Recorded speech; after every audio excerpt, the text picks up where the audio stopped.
Well, I know here recently South Ripley has had a pretty outstanding career. We just were top in the state for iLearn scores in southeastern Indiana. So I thought that it had something to do with that. We just got Cognia recertified, STEM certification, PLTW, so the list goes on and on for South Ripley. So I figured it probably had something to do with our accomplishments as a whole. When they called out my name, I felt very overwhelmed.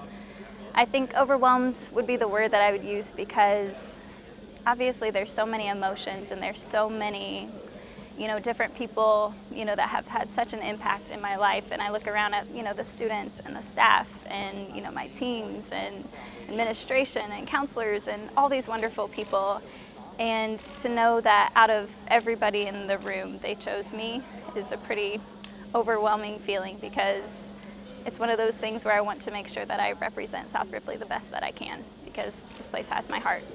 I think that it's important to recognize quality educators because I feel like oftentimes our profession gets glossed over. I feel like there are so many awards for other things, but for a teacher, great work I feel like sometimes is often understated. And there are so many wonderful teachers that deserve to be recognized. One of my favorite creative writing projects I think would have to be when the kids write their personal narratives. I like that one because it allows me to understand the kids at a deeper level. And I say that because oftentimes the kids that I have for creative writing class are like, I've had them for a second year.